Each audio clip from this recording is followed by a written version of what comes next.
Hey, what's going on, guys? If you've been following along on our channel, you should know by now that we're in the UAE. We were in Dubai, now we're in Abu Dhabi, and this is the video that all of you were probably expecting the moment we announced we were here. And that's today we get to ride in all of these monster 1,000+ horsepower sandrails. Holy cow. Yeah, twin turbo, what motor? LS? No? Yeah. Twin turbo LS? It's got to be 1,000 horsepower. Everything I learned in the UAE is 1,000 horsepower. More than 1,000. More than 1,000, okay. Listen, nobody's talking about 1,000. 1,000 and above. Oh, 1,000 and above. This has got to sound amazing. Yeah. It's got to sound freaking. Just wait till 4:30 and you will hear the voice. Yeah. And the noise, it's not the voice, it's the noise. Well, it's the voice. It's the voice of. I mean, it is. That's one of the reasons we don't really like electric vehicles very much. They don't have a voice. They have no soul. They have no soul. Open wastegates. That's gonna sound so. As soon as it hits. So many toys. Twin turbo. They're all 4-seaters. Freaking. Wow. This one's like a. Kevin's filming side content for all of his friends that he can Hey, send it to. Don't worry about me. Look at this one. Brittany's filming for YouTube. I'm filming for you boobs. So all these sandrails you see in here are pretty much almost the same, like setup motor-wise. They're all twin turboed, LS, dry sump. But some are 2-seater, some are 4-seater. I haven't seen this. I don't know if this is common or not. I'm not really big into sandrails, but airbags. So bypass, but with an airbag instead of a bypass and a coilover. So they're using the airbag as the spring rate. The front is a bypass over coilover, over a bag.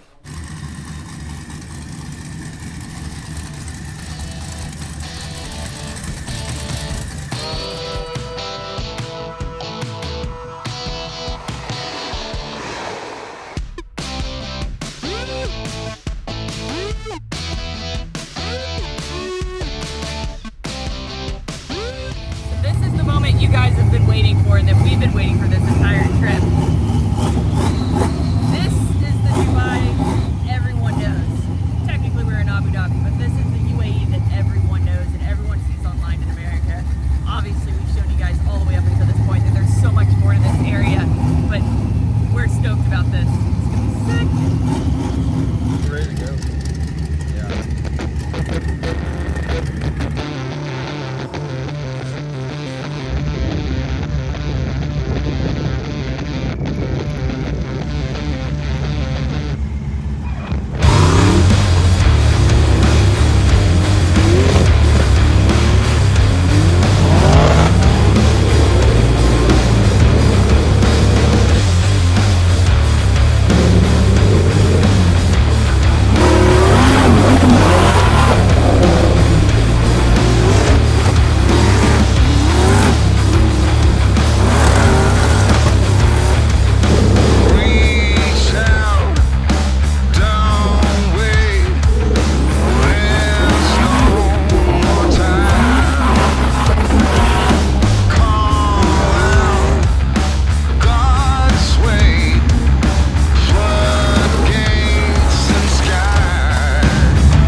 So he broke an axle. He came up here and he was gonna hit the gas. These guys are crazy.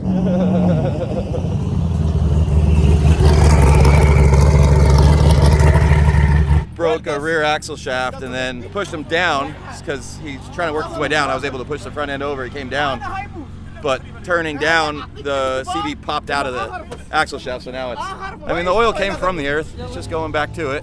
It's okay. That's where it came from.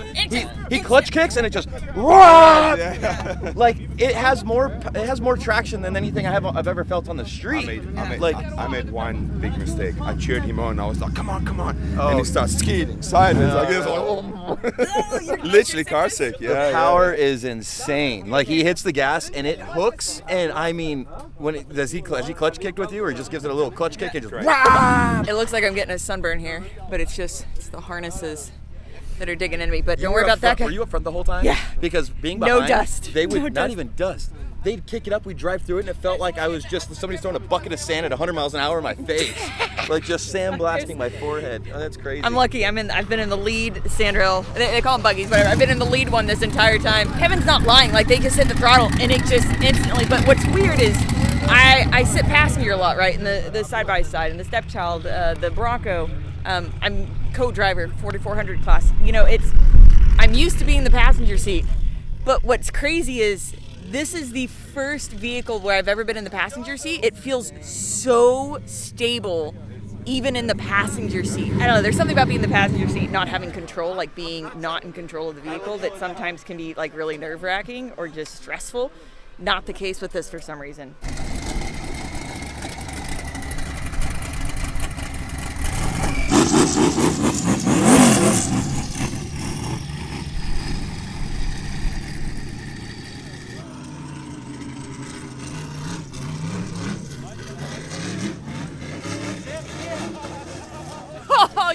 Just getting sandblasted. So they're just taking it out that way where they're fall.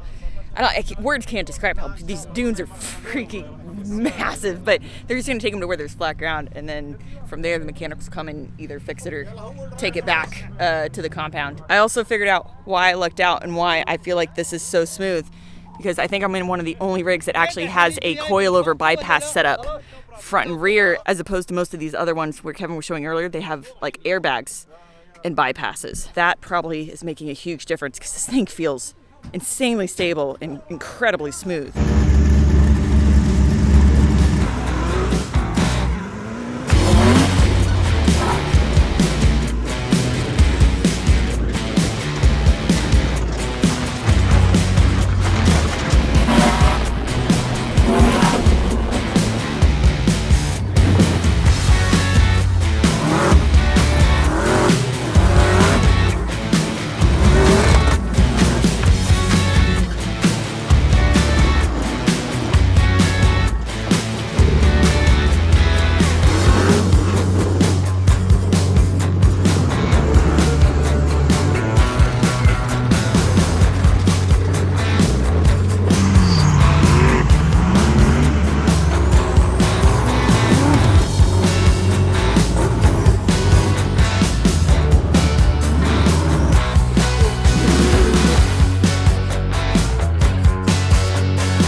If there's one thing that we have learned on this entire trip, it's that the Emiratis love their coffee. So we've actually stopped on this dune.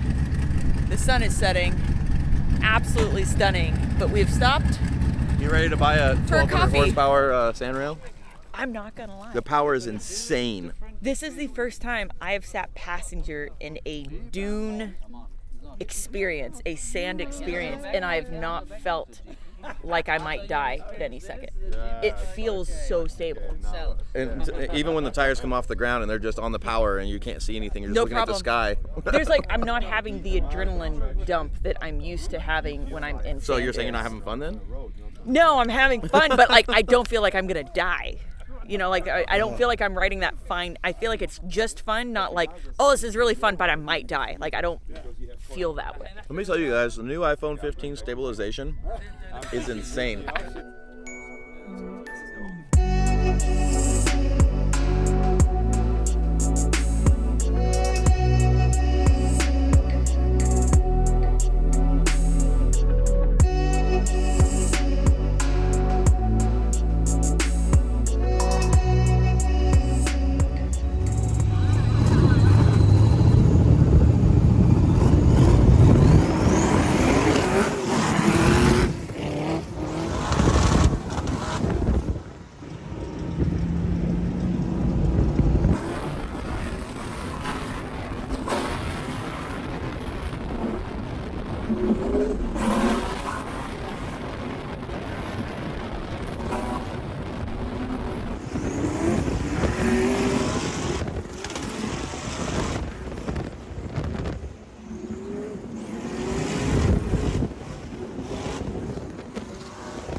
I'm so spoiled.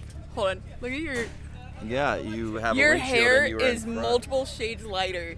And you're yeah. filthy.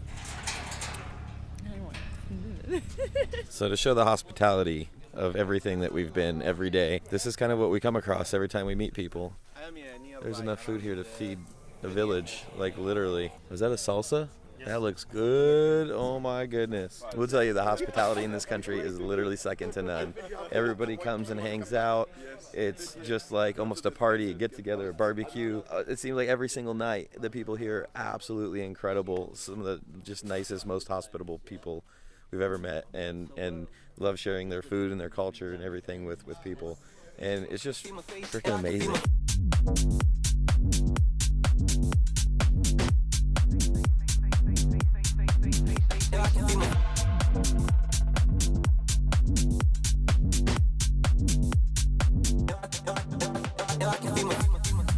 This is absolutely next level wild. We have been to drag races before, right? Obviously, we've been to a lot of racing events, but this, you have Nissan Patrols with parachutes on them, guys. What? Kevin has like the biggest boyish grin on his face. It's a huge SUV with 4 slicks on it. You hear that camp slicks, front and rear, look.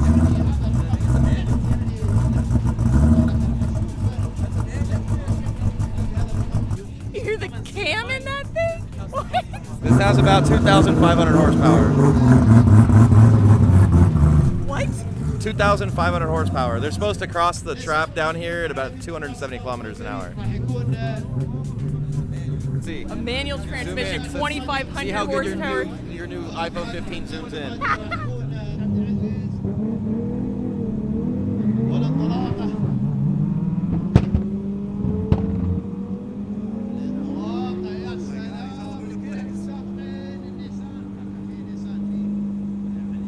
So this track, this one in particular, is the Swayhan Mile. So it is, it's essentially a drag racing track, but right now you might have just noticed with the patrol, not doing your typical drag races. They're actually doing rolling races. So there's 2 markers. The first one, they can't be going faster than 80 kilometers an hour when they pass it. And the second one, It depends. You're in a 230 category, a 270 category, a 300 category, and then unlimited. so depending on which category you're in, when you pass the second marker, you can't be going faster Then the than your category. category. So if you're in a speed. 270, you can't. If you go 271, you lose.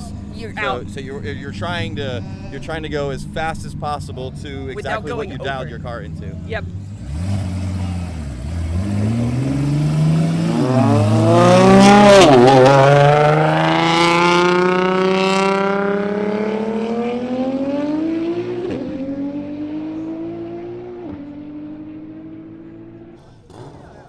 All right, so this is where they start. her first line. Yeah, they both fouled. They both were going too Yep. fast. So if you look at their, got 250, 214. So I didn't catch the screen on the first one, but they both fouled because they're going faster than 80 kilometers an hour when they passed those first green flags. So by like a kilometer an hour. So they fouled out, so it doesn't matter. But again, depending on which category you're in, when you pass the second ones way down there, you can't be going faster than the category that you're competing in. Do we have races like this in the US? Yeah, so I feel like I've never been to a rolling race like but this. generally it's just you start at a certain mile an hour and then you just out. whoever wins. But there is drag racing that you're in time bracket, and so you dial in your time saying I'm going to run 11.2. And if you run, and then everybody dials in their own number, and as long as you don't beat the number that you dial in. Yeah, so if you don't run 11.1, so to speak. Right, or 11.19, you're done. But if you run 11.21, 11.22, 11.2, like you keep going. So this is kind of like that, Similar. except it's rolling. Yeah. But you're dialing in your mile an hour. It's same, but different. Yeah, but either way, it's super it's cool to interesting watch. because it takes you. There's a lot more skill than just hitting the gas and getting down the track. Yeah. You have to watch your speed, but also these guys are turboed, so you may want to start at 70 kilometers and then know where you want to hit the gas, where you're spooling, so you're at full boost right at. That's the game. It'd actually be pretty fun because there's a lot more involved. A little more technical, a little more skill. And if it was me, I'd go supercharged because that way you don't have to wait for the spool.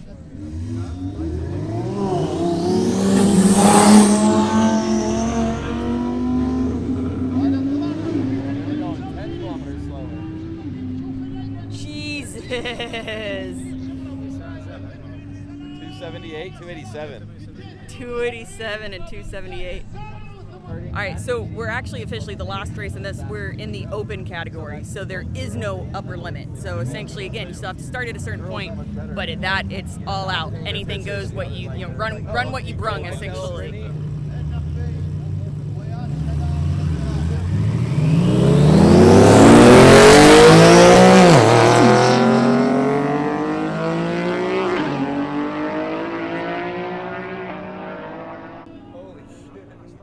But he lost because he was doing 94, so he jumped the line. So even though he went way faster, he lost. You know what's also rad is we're in the middle of the desert in Abu Dhabi on a racetrack. But even better, I've found myself a fellow born and raised Texan who came fully prepared with a brisket.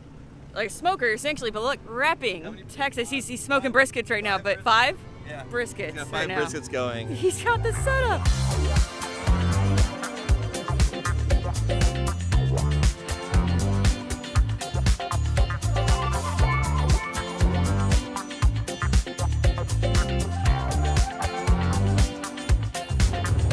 Okay, so this was originally planned to be the final video of our trip to Dubai. We are back in Dubai now. Turns out there was a very big surprise we ended up having while we were out in the middle of the desert in Abu Dhabi. So there's gonna be one more video, and it's probably the wildest thing that we have ever done. So definitely stay tuned.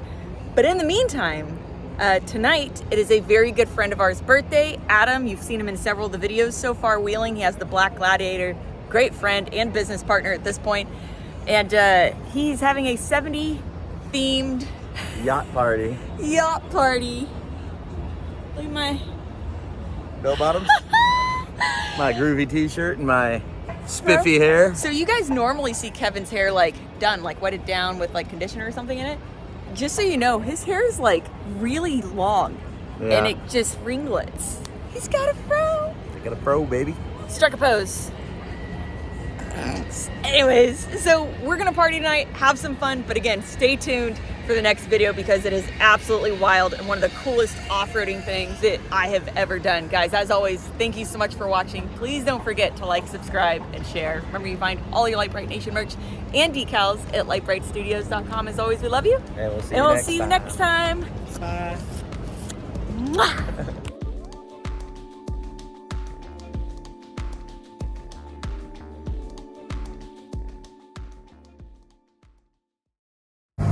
You know how you know you're in Dubai?